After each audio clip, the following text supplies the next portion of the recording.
Olá, turma! Hoje nós chegamos à nossa última etapa do processo de planejamento estratégico, que consiste em realizar o controle estratégico. Eu utilizo aqui a metáfora de um painel de controle de um avião, que precisa gerar indicadores sobre o que está acontecendo tanto no ambiente externo quanto no ambiente interno, para que seja possível analisar se nós realmente estamos na rota correta daquilo que o planejamento estratégico propôs. Se for preciso, faremos algum ajuste ou na nossa estratégia ou nos nossos objetivos para que efetivamente seja possível alcançar aquilo que se espera. Então acompanhe nos próximos slides como funciona a etapa de controle estratégico. Vamos começar falando de um modelo de processo de controle que é bastante genérico, ele pode ser aplicado a qualquer situação. Para logo adiante nós falarmos então sobre o processo de controle estratégico. Mas quando nós falamos de controlar, nós vamos iniciar sempre medindo algum desempenho. Obviamente que para fazer uma medição de desempenho, eu preciso antes ter pensado o que eu quero medir. Mas o controle, efetivamente, ele começa no momento que eu faço a medição de desempenho. Na sequência, esse desempenho, seja de uma pessoa, de um profissional, seja de um setor, seja de um negócio, seja de um produto, ele precisa ser comparado a algum padrão que tenha sido anteriormente definido. O que pode acontecer na sequência, então, é que esse padrão de desempenho ele é equivalente ao padrão estabelecido, ou seja, conseguimos alcançar o padrão que foi estabelecido, e nesse caso, então, não é necessário fazer alguma ação corretiva e o trabalho continua. Eu vou repetindo esse ciclo e, preferencialmente, sempre conseguindo alcançar um desempenho equiparável ou adequado em relação ao padrão que foi definido. O que é normal que aconteça também é que, em algumas situações, o desempenho ele seja diferente dos padrões. E evidente que quanto mais diferente for o desempenho em relação ao padrão estabelecido, mais urgente é a tomada de uma ação corretiva e o início de uma nova situação de trabalho. Então, esse modelo que vocês estão vendo se aplica a qualquer situação. Não estamos ainda falando aqui de controle estratégico, mas na sequência nós vamos entrar nesse detalhamento. Ou seja, estrategicamente o que eu preciso controlar no meu negócio. Aqui nós temos esse modelo amplo e geral que pode ser aplicado a diversas situações. Parece algo bastante óbvio, mas muitas vezes as empresas medem desempenho sem que antes tenha sido definido o padrão de comparação. Ou então elas não têm claro em que medida elas precisam tomar uma ação corretiva com urgência. E é disso que nós estamos tratando nessa aula.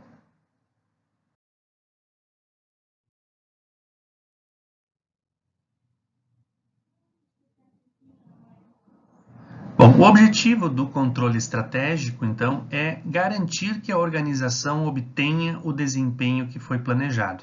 Garantir talvez seja uma palavra bastante forte, mas é contribuir para que a organização consiga chegar no desempenho que ela planejou.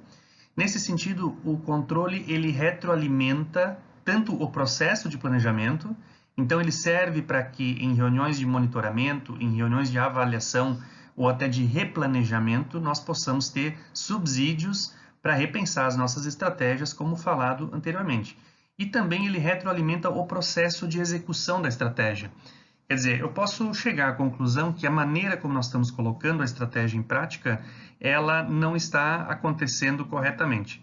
Então, eu posso, numa estratégia de crescimento, por exemplo, posso estar fazendo a expansão do meu negócio em áreas erradas, ou com produtos errados, ou em espaços geográficos incorretos, e o monitoramento e o controle estratégico, eles então vão me dar essa informação para repensar o processo de execução, se assim for necessário.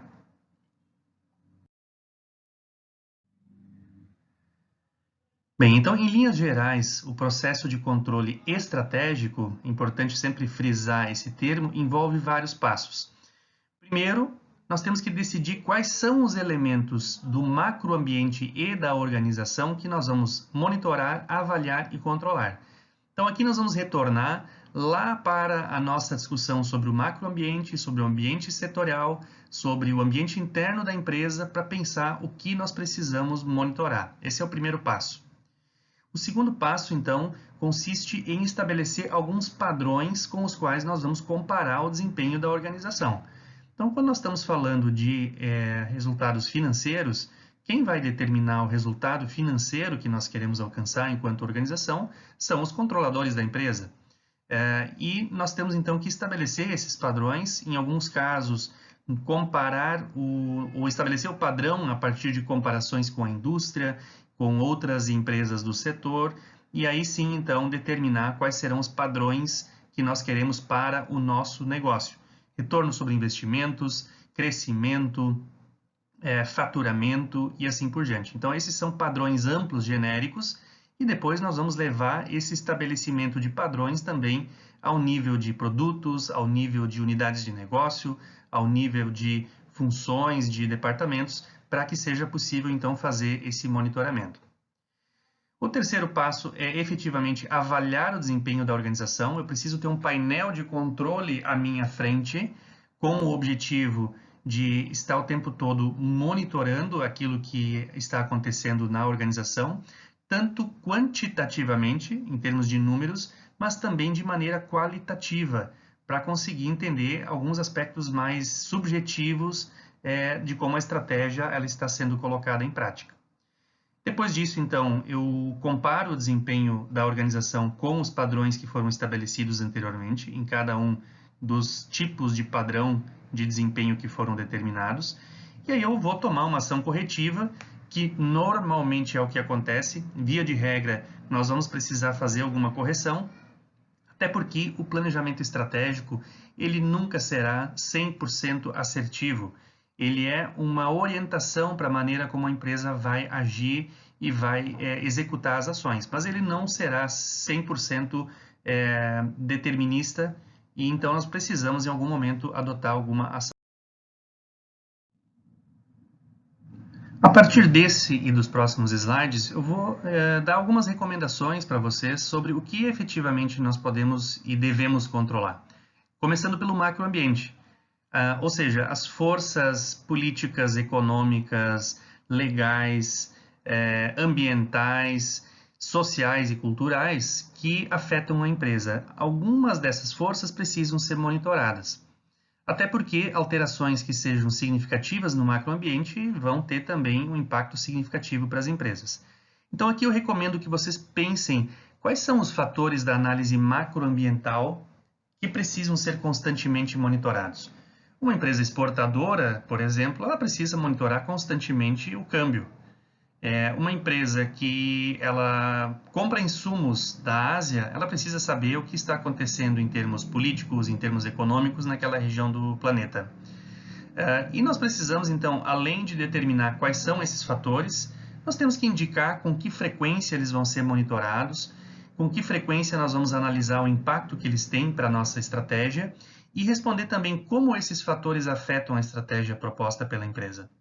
Então, começamos pelo macroambiente com o que é importante controlar. Depois, nós precisamos também determinar o que nós vamos controlar no ambiente setorial da empresa, para nos preparar para as ameaças ou as oportunidades que eventualmente possam surgir. Então, aqui também nós temos que pensar, a partir do modelo das 5 forças de Porter que nós utilizamos, como os atuais e também os potenciais concorrentes da empresa estão se movimentando. Eles estão expandindo, eles estão lançando novas linhas de produtos, eles estão procurando aproveitar algum espaço no mercado. Então, nós temos que saber o que nós vamos monitorar dos concorrentes, dos clientes, dos fornecedores, são algumas dos elementos que nós precisamos monitorar.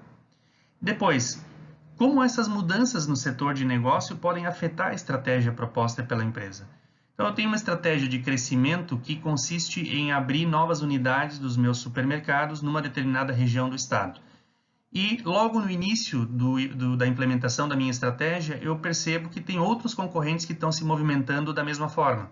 Nós vamos seguir com a nossa estratégia ou nós vamos promover alterações? Ou nós vamos ter que pensar em outras regiões que nós não havíamos pensado antes? Então, esse é o ponto, entender realmente como as movimentações, tanto dos concorrentes atuais, mas também dos concorrentes potenciais, elas podem influenciar o nosso negócio.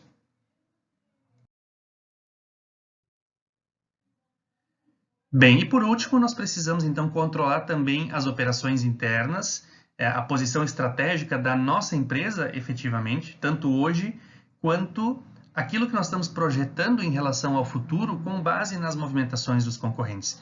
Então, estar bem hoje e ter um indicador de resultado financeiro muito bom hoje não significa que eu vou conseguir manter esse indicador no futuro. Então, nós vamos olhar, por exemplo, para as seguintes perguntas. As estratégias propostas que nós propusemos nas etapas anteriores, em que medida elas estão levando ao alcance dos objetivos estabelecidos?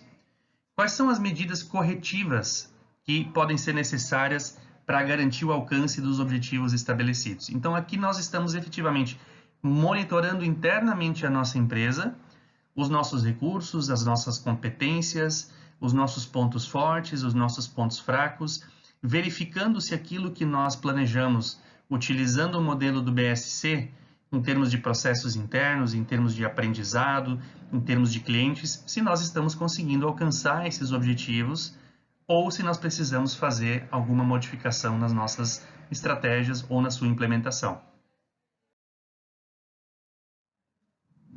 Bom, então como eu mencionei agora há pouco, nós podemos adotar e precisamos adotar algumas métricas específicas para cada uma das funções ou departamentos.